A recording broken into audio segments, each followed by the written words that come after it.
So, at its essence, Satsang is about awakening.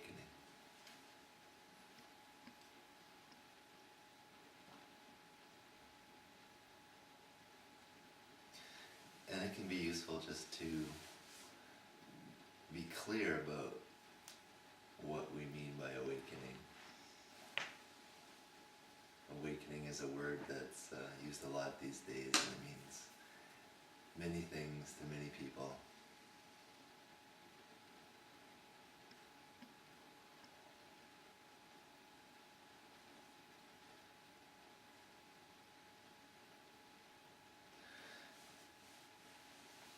But when I use the word awakening, it's referring to a shift in identity at its essence. And so we could say awakening is an up and out movement, and it's a movement of disidentification. So we disidentify from the body, from the mind, the emotions. And we can hear these teachings, I'm not the body, I'm not the mind. And then we sit with that, we contemplate that. And then eventually we realize the truth of these words. Because what happens is something cracks open in our experience. And we directly experience our I-ness, our awareness as being vast, open, spacious, formless. And then we directly see, oh, I could have never figured this out with my mind. It needs to be directly experienced. So what I am is consciousness, I'm awareness. Free of the mind, free of the emotions. So I'm that, I'm not this.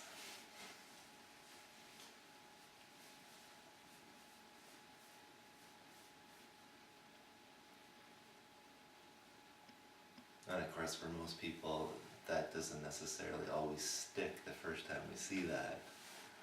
We can see that and then we can go back to identifying with the mind and the emotions. Not consciously, but something brings us back. But as we rest more and more as that formlessness, at a certain point we begin to recognize a down and in movement. And that's what, it's one of the ways that I define embodiment. It's that space, that field begins to penetrate into deeper layers of our experience. And so it starts to penetrate on the level of mind, we could say. These are just words. But what I'm speaking towards is where that field, that spacious field, begins to recognize that it isn't separate from form. It's initially witnessing thought.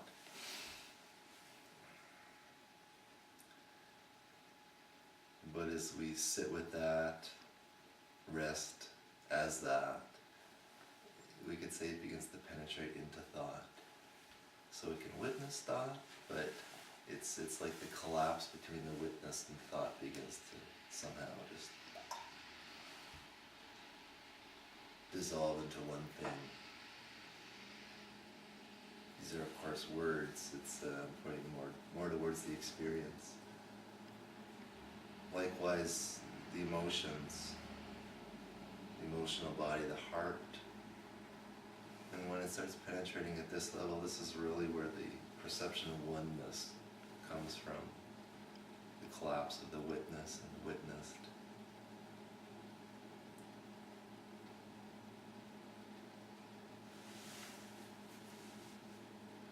The experiential realization, I am nothing, is more of the formless essence essence, and a looking within of, oh, what I am is not this collection of thoughts and emotions. It's pure consciousness. And then more from the heart level, we could say it starts looking out, and it's like, oh, I am everything. I'm not the witness of the world, internally or externally. I am the world.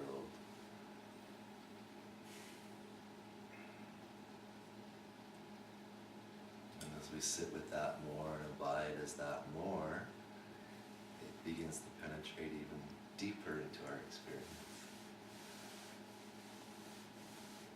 It's the same experience, it's just more embodied. And so we could say it starts to penetrate into our body, our gut, our core identities,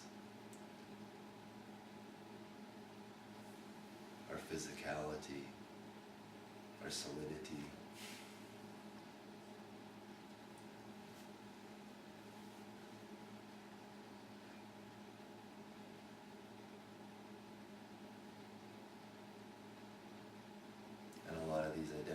A lot of these contractions are unconscious, so it starts penetrating our psyche and shining light on our darkness. It can be disorientating and painful as these emotions and thought come to our awareness, our consciousness, but they're just freeing themselves. They're just being penetrated with this light of consciousness. And then those parts of ourselves can now see, oh, they're not this contracted identity. They are unbounded too. They are that vastness. They're nothing at their essence, but they're also everything. The body, which on some level is just a field of sensations. It's not even really solid. It's just sensations. Feels solid. It's not because it is solid, it's because it feels solid. But eventually we see that there is nothing in our internal or external experience that this cannot penetrate. So it penetrates in and through it. It finds its emptiness. It finds that everything is empty of self. And then it recognizes that its nature is unbounded.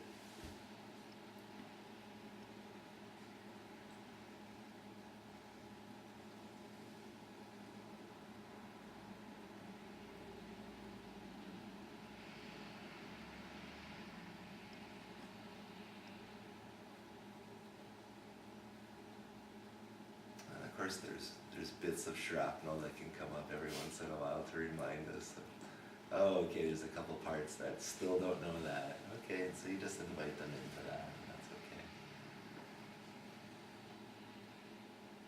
But what can begin to dawn is also a sense of not even being able to identify oneself as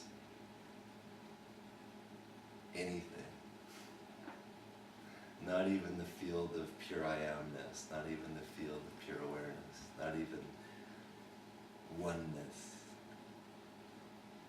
Those things are all there, but it's as if the actual center of where experience is experienced from begins to dissolve.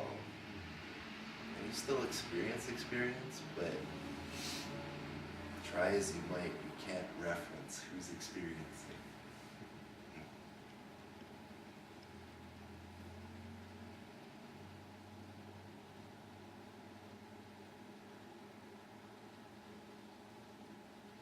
And that's where we could say that's the real dissolution of identity.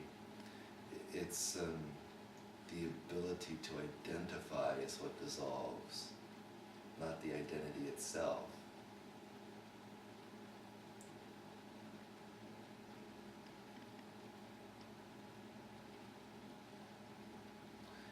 And at its essence, that's the true fear of the mind and all identities, which are just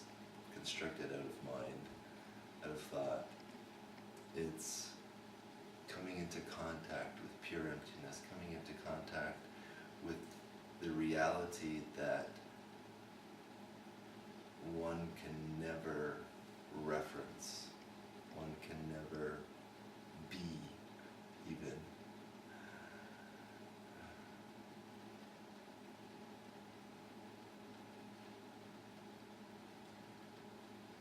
This can't be figured out with the mind, and of course it's not supposed to.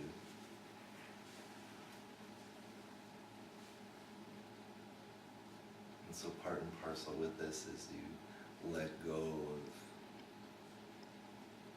the need to make sense of it. You just rest.